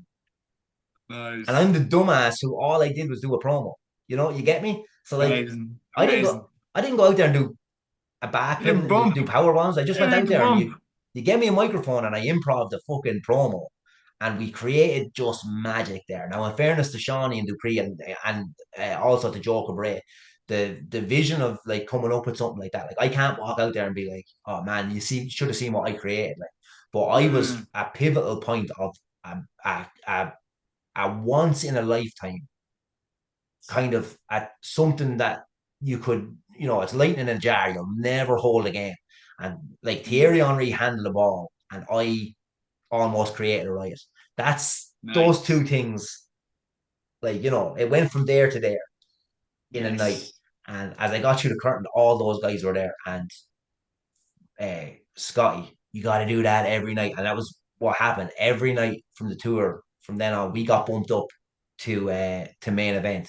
So it was Nice. me and Shawnee, me doing the same thing, going out doing the national anthem every night. Now it was never going to be the same as the first night, but every night was vicious. The audience went crazy, and every night they done they obviously done a little bit of a longer match every night so that the audience could get that main event. But I got bumped from tightening the ropes to bringing the house down because of something fucking weird and stupid that happened in professional wrestling. That is the beauty of professional wrestling. So that's a moment Yes. I'll always hold dear. That makes sense as well. And it's very cathartic as an Irishman to hear like how much you upset French people right after that moment. That's it's good. It's good for the soul. Um, you spoke earlier about you recently got a diagnosis, and we haven't had one. We've had a lot of these types of conversations recorded, but we haven't talked about this since you got a diagnosis of ADHD, and you can talk as much or as little as you like, but you have been very open with it, and I found that I think for myself as well, like I haven't got a diagnosis, but I think like a lot of people these days, I've got a doctor who turned around to me and he's like, yes, everything you're saying sounds like what you think it is. So you can go down Yeah, this route. It's hard, it's expensive, it takes ages, or you can treat the symptoms and stuff like that and then see how you get on. But a lot of people are going through what you've gone through. How is that like kind of, do you want to talk to me about that? How is it kind of, I imagine it's been life changing and even like in terms of like how you live your day-to-day life, but also how you kind of reflect on yourself and your stories. And I can hear it in your stories. It comes up quite a lot that it's now you're adding a piece to everything where you're like, oh, that makes yeah, sense. And oh, that makes sense. Like how is all of that been? yeah. Like I suppose it's more so about the reflective side. When we get into these conversations, as you say, reflecting back on the life that was lived, I suppose.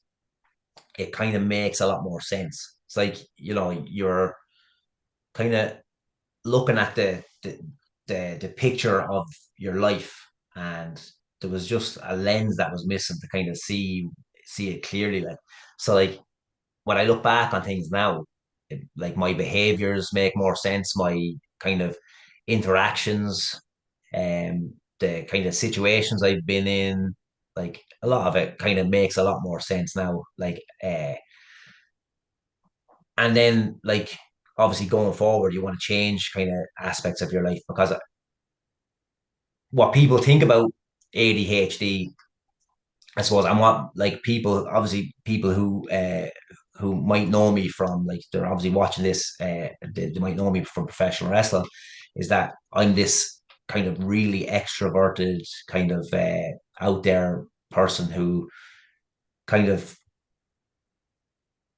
is hyperactive, but like that's not really what I am like day to day.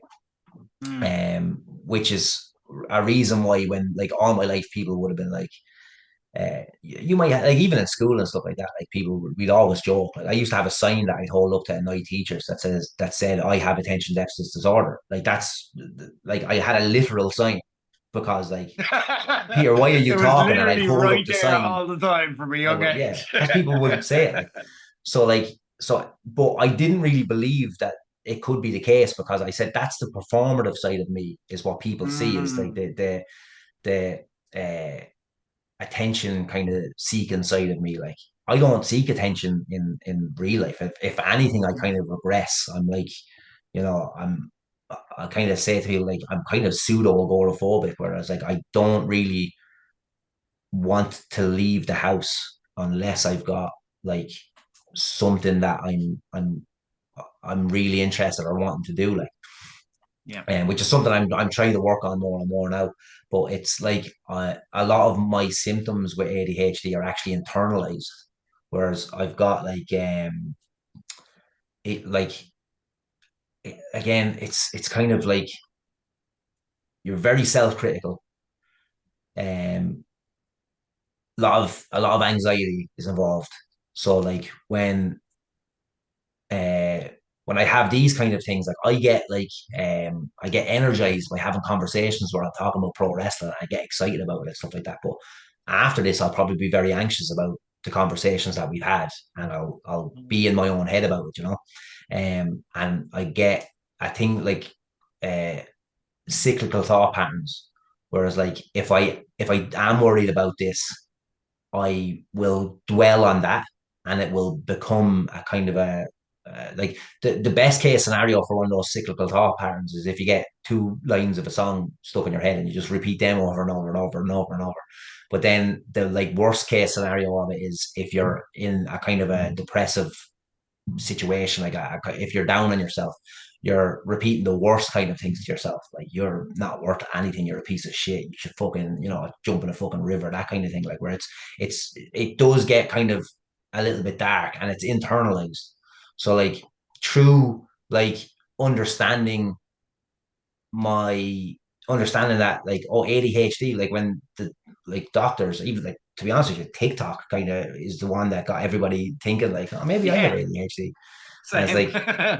like, but it's where the doctors have come to me and said like, oh, the reason why you think you don't have ADHD is the exact reason why you do have ADHD. It's where you think you don't have it because you're not all the time expressing this hyperactivity, and that you actually spend a lot of the time internalizing it.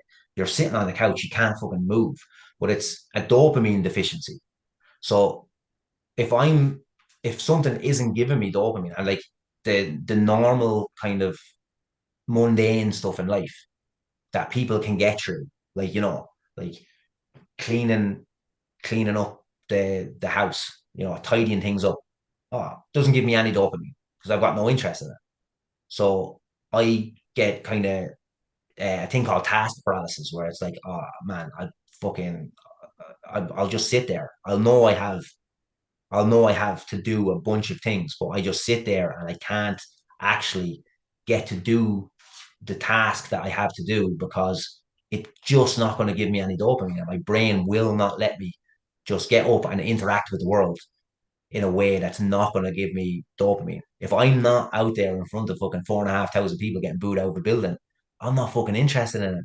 Like it's so tough to kind of explain to people how like this the person that they know as like this incredibly outgoing kind of extroverted um you know this character that they would kind of believe me to be is actually someone who is a very reserved, very uh, introspective kind of just someone who,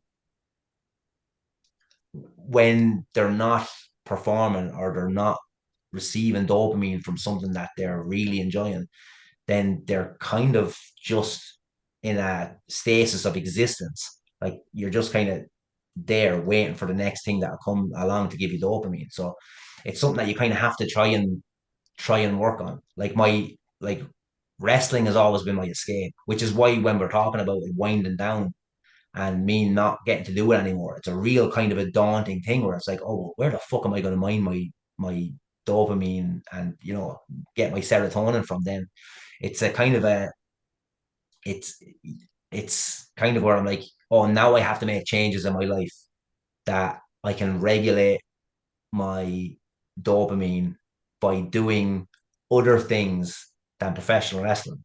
It's like you always hear of the performers come down, and like I just thought that was just like a natural part of life. But like, I could go and have a wrestling show, and because I have to get up and go to work, if I do a wrestling show on a Sunday and I have to get up and go to work on a Monday, like the depression on a Monday, and I get like people say it like, oh, that it's yeah, it's real, like because all performers get Yeah. it. But when you've got dopamine dysregularity, like where your brain actually does not produce like any kind of dopamine for something that you're not actually enjoying and you're not like pumped by, then you can imagine what the performers come down is like when it's compounded into the fact that your brain doesn't Yeah. actually give you dopamine for, let's say, going and getting yourself a little treat for Lucozade. You're like, oh, I'm gonna Yeah. go get myself a little Lucozade. I mine dopamine from stupid things like snacking. Yeah. Like this, it's kind of the reason why I gave up drink and I don't do drugs is because I'll get those addictive traits like where I'm getting dopamine from this. I've seen it in people. I've seen it in people close to me that have ADHD that ended up like addicted to cocaine or have like used alcohol as a crutch and stuff like that. And I was like, I don't want to do that. I don't want to become down that road where I'm crutching. So I have to find other ways to kind of give myself dopamine that ultimately isn't going to be wrestling because that's not going to be around for forever. Isn't going to be an unhealthy thing that I kind of do get stuck in loops of, and also isn't something that I'm going to get fucking addicted to and ruin my fucking life with. Like, so it's kind of where people are like, well, like this everyone's getting diagnosed with ADHD now. It's like, yeah, I know I'm getting diagnosed with it now, but I've had it. It's not. Yeah. I didn't just choose to pick up ADHD last year. It's something that I was struggling with all my life and didn't know I was struggling with. Like where now it's kind of like, oh, I didn't I didn't know not everybody is the same way as I am.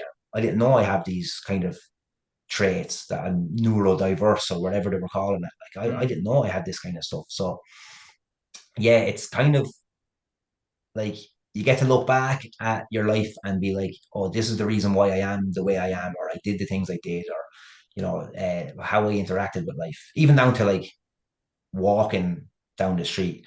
Nowadays, I kind of switch off from I try like so I pop in as we were talking about like having a conversational podcast is really good for me. If I put in music, the music kind of comes background noise to my cyclical thoughts again. Yeah, because I'm used to the music. Music is kind of repetitive.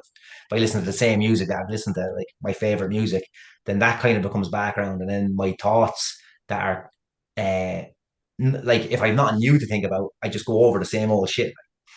Yeah. Um, whether it be like the bad interaction I've had fucking with someone like a while back, the fact that I broke up with my partner, like fucking, sometimes it's like, oh, I called Miss Cowley mammy in fucking fourth year in school. Like it could be as like that kind of stuff. So what I do is I pop in conversational podcasts like the one that we're having right now. And Yeah. you kind of have to focus on that because every kind of piece of information there is kind of new information, you know what I mean? And you feel like you're in the conversation. That's what I do now.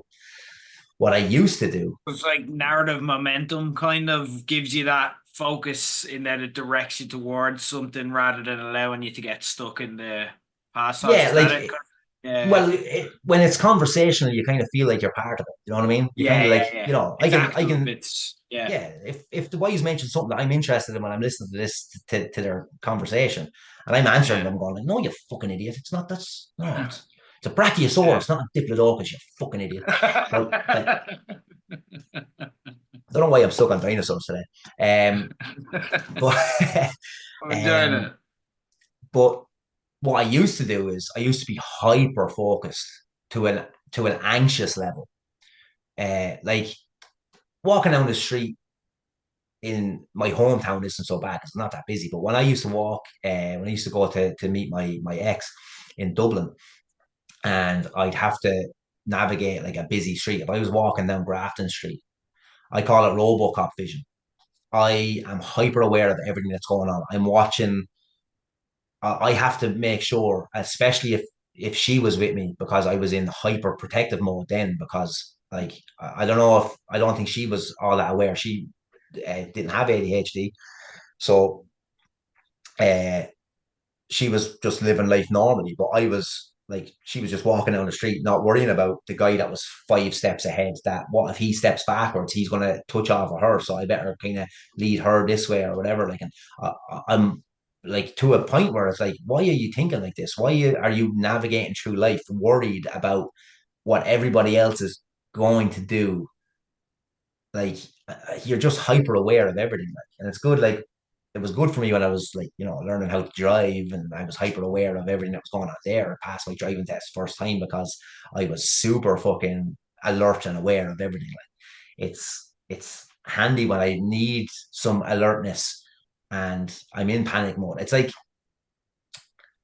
another kind of trait with ADHD as well is if a crisis happens, I go boom, super calm, Mm, and I turn into the guy who can fix everything. yeah. But if I can't get a zip up on my fucking hoodie, which isn't a crisis at all, then my whole world shatters. Like it's like, oh fuck, why is this? Why? I'm relating hard. I'm relating so You get hard. me? Yeah. Yeah. So like, Yeah. It's very real what you're saying. It's yeah, very true. it's kind of those things that like, and when there's a doctor telling you like is asking you these questions, like goes, do you stim with stuff? And I was like, what's stimming? I was like, what you talking about stimming? And he goes, like, do you fidget with things?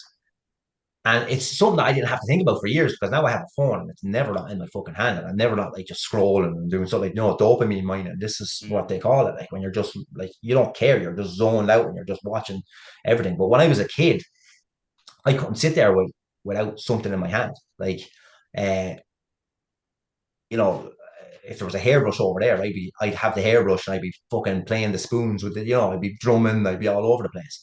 When I broke my neck, I taught myself how to spin every remote control because I was sitting, I couldn't do anything. There was no like you didn't have phones the way we have phones now. Like so that we were like so I was just sitting watching television and I learned how to I can pick up any remote control in this world right now and spin it like a revolver, like a cowboy spinning a revolver and catch it every time because I know Nice. where the weight balance is on it. But I've done it Yeah. because I stimmed so much and I was fidgeting with this thing so much. And I could probably like catch like any kind of an object as big as like a sweeping brush. I could spin it on my finger and catch it in my hand because I've spent so much time just stimming that exact movement because I couldn't Mad. sit still, that kind of thing. Like, and I was like, Yeah. when the doctor said it to me, he's like, "Do you do that kind of stuff?" I was like, I never. I was like, "Doesn't everybody do it?" But I remember my sisters at home used to be like, get that out of your fucking mouth, because everything, I just pick up stuff and just put it in my mouth. It's like, anything that was like there. It's like you have an oral fixation. I was like, hey, fuck you, you're the pervert, not me. But like everything. Like if I had a pen, it'd be in my mouth. If I had a hairbrush, it'd be in my mouth. If I fucking, like Yeah. thank God. Yeah. Thank God I didn't fucking spend too long as an altar boy, because Jesus Christ, I'd be very fucking popular there. It's yeah. So it's Justy, these things that you learn. I like, I'll tell you for a fact, you don't need to, and I know it's probably something you can't help, but you don't need to worry about kind of, oh, what did I say on this? Blah, blah, blah, blah. You're speaking very well, and thank you, because I think a lot of people will appreciate the kind of candor and detail that you're giving there, because it's something that what you're going through and what you're probably seeing. And again, I can relate to that, like seeing things on TikTok, because TikTok gives you that constant stimulation that it's Yeah, like yeah, after 8 hours, it naturally brings up you probably have ADHD talk. And it's yeah, like, yeah. yeah, you've been on here quite a while. So like, but like to hear that kind of level of detail and so on, I imagine will be helpful for people, because people are at different stages and so on. And I know you're actually getting back into the podcast game, and this is actually part of the concept as well for your new show, where you're gonna kind of integrate that with kind of interests that you Yeah. have too. So and it actually, funnily enough, the Magic of Podcast, it's coming out later this week. Wouldn't you know it, guys? Wouldn't you know it? This is my It's press almost as if tour. we planned it. It's coming out later this week, but talk to us about the new project, because I know a lot. As soon as I heard it, and it's you and Danny, and it's two people who I'm like, yes, these are the people I want in my ears. They're great. They're brilliant. I've listened to your work. I obviously worked on your old show with you. And it's just great to have you back. So to give people kind of what they can expect when they listen to it. Um, there's nothing to expect, because I haven't a fucking clue what's going on. Again, like I say, I kind of fall arse over into a lot of these situations, and it was just on Instagram, and Danny was posting on her story a lot of these like interesting kind of stories from the dark web, or kind of just uh, weird kind of facts, and I just interacted with one that uh, she didn't finish, because Danny was obviously fucking probably a bottle and a half of wine deep, and she didn't finish off telling the story, and I had to get onto it, because like I knew some of the stories, but this one in particular, I was like, oh, I need to find out more about this story. Like I can't even remember what it was, because it was fucking late at night, and I said, what's the deal? How did this end up finishing? Fucking I don't know. And she got onto me and she told me the story anyways, and she goes, yeah, it's mad that like you have this kind of interest too in the kind of weird stuff. And I was like, yeah, my side of things is more like I'm into like stupid conspiracy theories, like cryptids, alien encounters, kind of, like the kind of more like a lot of paranormal stuff, and just high strangeness. And Danny, who is a witch, and is batshit crazy, and is interested in stuff that where I'm like, yeah, isn't it? Is what if Bigfoot was actually an alien, and her stuff is you should go onto the fucking dark web. You can buy Charles Manson's fucking toenail clippings on the dark web. So yeah. Oh, that's not creepy at all. So like that's yeah, so we come at it from kind of two different angles, but obviously she can talk the fucking, back legs off a chupacabra, and I'm fucking not too shabby with like the chatting myself. So Yeah. there's kind of I think we've got a good dynamic on. We're still trying to find our feet. We've got a couple recorded, as you said, want to be out there this week. I think it's coming out Friday, but again, it's up to Danny. So whether she does it, I don't know. But again, there's nothing like we say, the game plan was like where Danny was like, oh well, I can come along and talk about stuff that I'm interested, because again, me as well, when we were talking about wrestling, your whole thing was like, okay, I'll just say things that might spark memories with you, or like because again, a brain like Swiss cheese, whereas like I've got so much information in my head, but I don't know where I got it from. I don't know how I know it. And it's the same with like my pro wrestling knowledge as well. It's like it's buried in there somewhere, but you have to like someone like you has to scrape it out of me. So Danny is the person who's like scraping out that knowledge out of the back of my brain for like the ridiculous like conspiracy theories and all this paranormal stuff. But the stuff that she knows as well, like that I don't know. So she's kind of like educating me on stuff that I really don't want to know. But look, I'm in now. Like I'm stuck with this fucking podcast. She made graphics, so I have to do it. It's If you ruin it this stage, you just pull out like, but yeah, it's yeah. no, it's so much fun, and she's a lunatic. So you can only imagine how entertaining it is. Like when I'm the quiet one in the pot, like I'm the one who's like, no, you tell me more The because dynamic is like is very strange where you're like, I'm actually the same quiet one, and Danny is the one who keeps me kind of on the like, she's the one who drives all of this. I'm like, okay, this is fascinating. This is yeah, like, it's a I weird one. need this in my ear.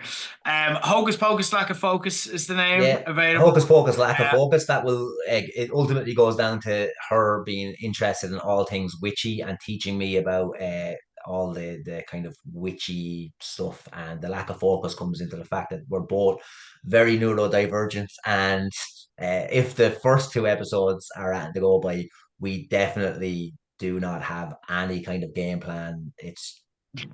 There's so like 50 subjects rattled off in 2 hours. Like there's a lot of there's there's Amazing. a lot of tangents and divergence. It's fucked up. Amazing. Just one last question, and thank you. You're being really generous with your time. It's 20 years from now, and you I'm walk dead. in. I'm dead 15. That's the answer to your Let's just question. say you've made it. You've made it. It's a miracle. It's a medical marvel. 20 years from now, and you walk in and it's a conversation, and you manage to just overhear a conversation about yourself. What do you hope they're saying about you? Like when they're reflecting back on you and they're like, oh, do you remember Justy? Like, what do you hope they're saying?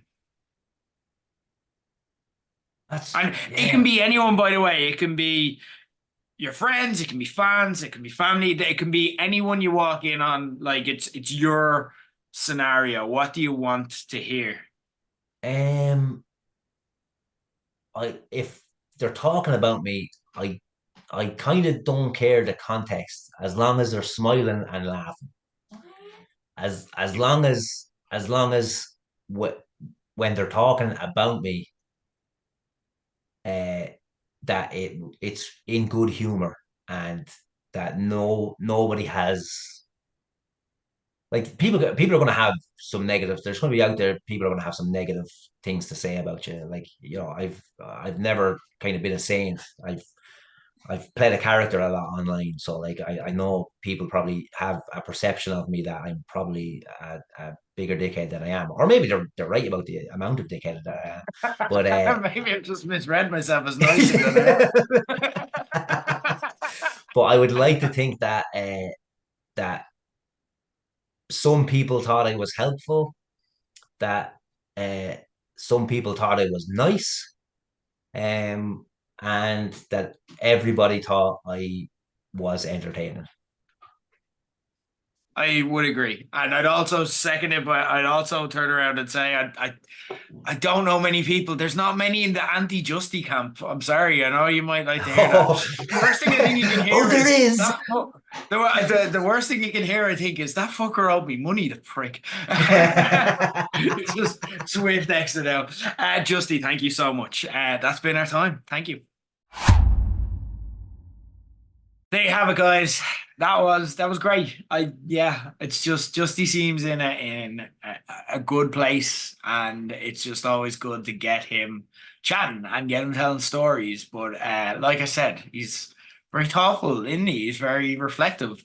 I really enjoyed that, and I can't wait to have more of these chats. I can't wait to listen to Justy's new podcast, Hocus Pocus, Lack of Focus. Justy and Danny as well, who is excellent. Danny made a couple of appearances for Low Blows back in the day as well, so old school Low Blows heads may be familiar with her. And these are two people who I just think are made for the world of podcasting. They are hilarious. They are brilliant. You don't know what's going to come out of their mouths next. They're talking about something they're passionate about, and that is the recipe for a good podcast. Entertaining people talking about things that they're passionate about. And they are great together as well. They're going to have great chemistry. Like I've got to experience some of their interactions, and they are great crack. So I cannot wait to listen to that. It's out this Friday, wherever you get your podcasts, much like this show is.